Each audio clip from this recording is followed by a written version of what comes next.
அனைவருக்கும் தெய்வீக வணக்கம். நான் உங்கள் Karthik. Welcome to divine truth YouTube channel. இன்னைக்கு நம்ம பார்க்க போறது இன்றைய தினம் மே மாதம் 10ஆம் தேதி வெள்ளிக்கிழமை அக்ஷய திருதியை.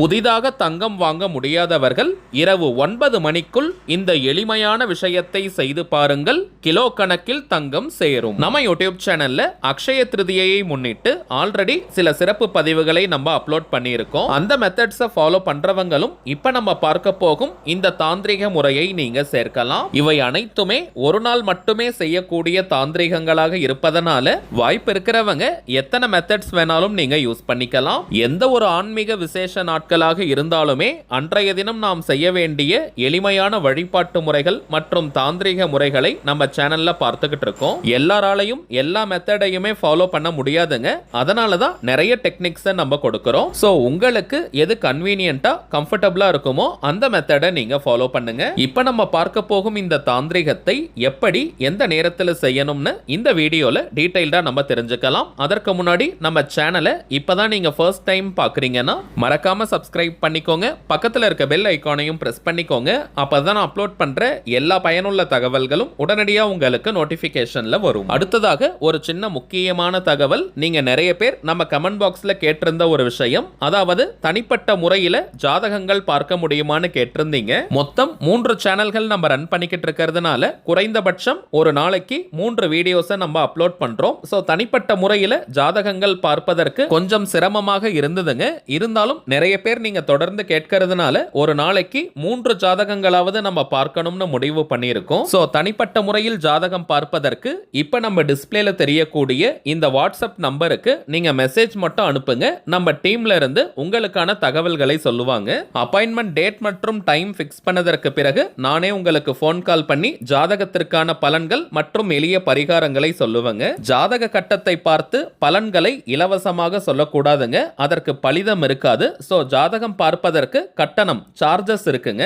எல்லா விவரங்களையும் நம்ம டீம்ல இருக்கிறவங்க உங்களுக்கு கிளியரா மெசேஜ் பண்ணிடுவாங்க. ஒரே ஒரு தாழ்மையான விண்ணப்பம், இந்த நம்பருக்கு நீங்க போன் கால் பண்ண வேண்டாம். ஏன்னா தொடர்ச்சியா போன் கால்ஸ் வந்துகிட்டே இருக்கிறதுனால டீம்ல இருக்கிறவங்க போன் கால் அட்டன் பண்ண முடியலன்னு கொஞ்சம் கஷ்டப்படுறாங்க. சோ வாட்ஸ்அப்ல ஒரே ஒரு மெசேஜ் மட்டும் நீங்க அனுப்புங்க. உங்களுக்கு தேவையான அத்தனை தகவல்களையும் அவங்க கிளியரா கொடுத்துருவாங்க. சரி வாங்க இன்னைக்கு பதிவுக்குள்ள போகலாம். முதல் விஷயம், அக்ஷய திருதியை இருக்கக்கூடிய நேரத்தை நம்ம தெரிஞ்சுக்கலாம். இன்றைய தினம் மே மாதம் 10ஆம் தேதி வெள்ளிக்கிழமை விடியற்காலை 4 மணி 17 நிமிடங்கள் முதல் நாளைய தினம் மே மாதம் 11ஆம் தேதி சனிக்கிழமை அதிகாலை 2 மணி 50 நிமிடங்கள் வரை திருதியை திதி இருக்குங்க.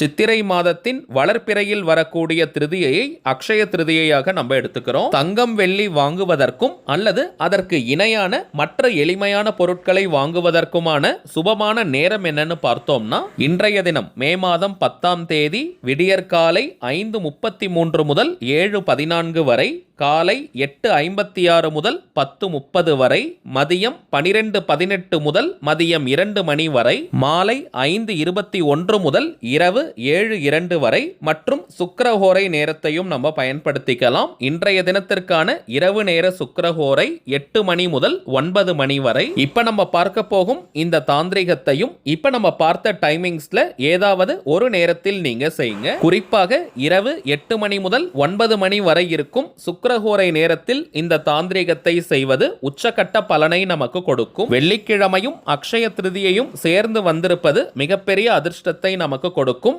நாம் செய்யக்கூடிய எந்த ஒரு பணவசிய தாந்திரிகங்களாக இருந்தாலும் அதற்கு கோடி மடங்கு பலன்கள் நமக்கு கிடைக்கும். சோ பணம் தொடர்பான பிரச்சனைகள்ல இருக்கிறவங்க, அடகு வைத்த நகைகள் மற்றும் சொத்துக்களை மீட்கணும்னு நினைக்கிறவங்க, புதிதாக நிறைய தங்க நகைகள் வாங்கணும்னு நினைக்கிறவங்க, இப்ப நம்ம பார்க்க போகும் இந்த அற்புதமான தாந்திரிகத்தை நீங்க தவற விடாதீங்க. இந்த மெத்தடை ஃபாலோ பண்ண போறவங்க கட்டாயமாக நீங்க குளிச்சிருக்கணும். தலைக்கு குளிக்கணும்ன்ற அவசியம் கிடையாதுங்க.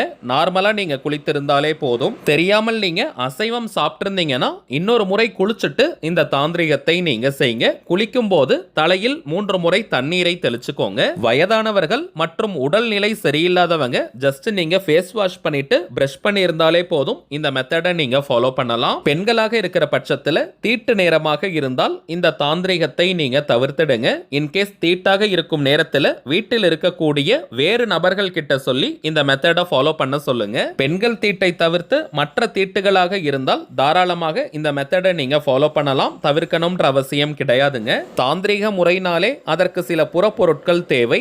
இந்த மெத்தடுக்கு பிரதானமாக நமக்கு தேவைப்படுவது ஒரு சின்ன கிண்ணத்துல 3 கைப்பிடி அளவு அரிசியை நீங்க எடுத்துக்கோங்க. முடிந்தவரை பச்சரிசியை நீங்க பயன்படுத்துங்க. தாந்திரிகத்திற்கு பச்சரிசியை பயன்படுத்துவது முழுமையான பலனை கொடுக்கும். இன்கேஸ் நீங்க நெல் வச்சிருக்கீங்கன்னா நெல்லையும் நீங்க யூஸ் பண்ணிக்கலாம். பச்சரிசி மற்றும் நெல் கிடைக்காதவங்க புழுங்கல் அரிசி அல்லது சாப்பாட்டிற்காக நீங்க பயன்படுத்தக்கூடிய எந்த வகை அரிசியை வேணாலும் நீங்க எடுத்துக்கலாம். எந்த அரிசியை எடுத்தாலும் 3 கைப்பிடி அளவிற்கு அரிசி நமக்கு போதும். பிளாஸ்டிக் கிண்ணம் அல்லது கண்ணாடி பவுல்னு எதை வேணாலும் நீங்க எடுத்துக்கலாம். ஸ்டீல் டிஃபன் பாக்ஸ் மாதிரி கூட நீங்க எடுத்துக்கலாம். ஆனால் அதற்கு மூடி போடணும்ன்ற அவசியம் கிடையாதுங்க.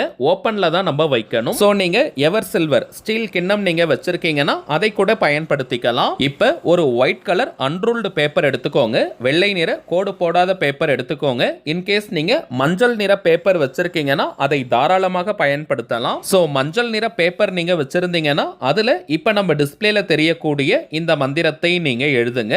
அல்லது ஒயிட் கலர் பேப்பர்ல கூட நீங்க எழுதிக்கலாம். எழுத வேண்டிய மந்திரம் ஓம் நமோ ஹேரம்ப மதமோதித அஸ்தி முகாய மமஸ்வர்ண பிராப்தம் குரு குரு ஸ்வாஹா. ஓம் நமோ ஹேரம்ப மதமோதித அஸ்தி முகாய மமஸ்வர்ண பிராப்தம் குரு குரு ஸ்வாஹா. ஓம் நமோ ஹேரம்ப மதமோதித அஸ்தி முகாய மமஸ்வர்ண பிராப்தம் குரு குரு ஸ்வாஹா. இந்த மந்திரத்துல கடைசியாக இருக்கக்கூடிய வார்த்தைகள் குரு குரு ஸ்வாஹா. அதை நம்ம குரு குரு ஸ்வாஹான்னு சொல்லக்கூடாதுங்க. GURU குரு கிடையாதுங்க. அது KURU குரு. சரிங்க. எப்படி இருந்தாலும் இந்த மந்திரத்தை நம்ம சொல்ல போவது கிடையாது. ஒரே ஒரு முறை மட்டும் எழுத தான் நம்ம போறோம். கிரீன் கலர், ப்ளூ கலர் அல்லது ரெட் கலர் பெண்ணால இந்த மந்திரத்தை நீங்க எழுதிக்கோங்க. பிளாக் கலர் யூஸ் பண்ண கூடாதுங்க. சரிங்க. இப்ப நீங்க மந்திரம் எழுதியதற்கு பிறகு அந்த பேப்பரை அரிசிக்கு மேல நீங்க வச்சிருங்க. அதை நீங்க புதைத்து வைக்கணும், மறைத்து வைக்கணும்னு கிடையாதுங்க.